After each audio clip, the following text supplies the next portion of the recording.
सजिया सुत बता सैयरी सिया गईले कहां है रे तोहरे सैया कहन तो घरे चला गए अच्छा सजिया सुत बता सैयरी सिया गईले अरे हमसे कहां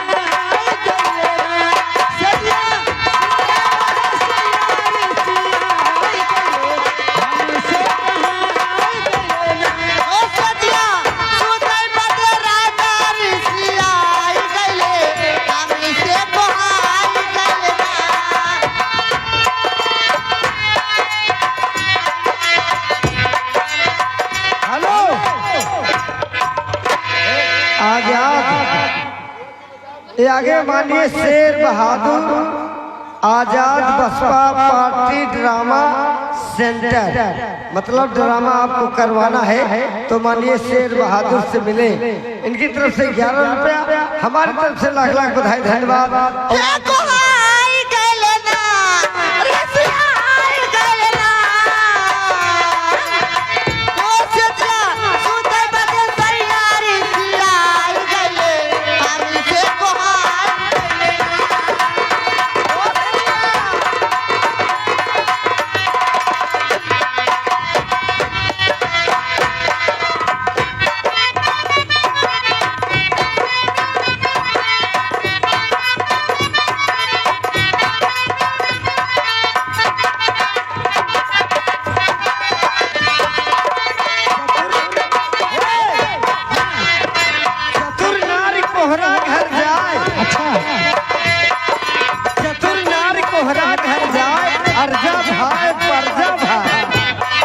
ये कहानी दुई पेट बना, एक में पकड़ दूध के खीर, एक में पकड़ जहर के खीर, खाते मान साथ समर जाए।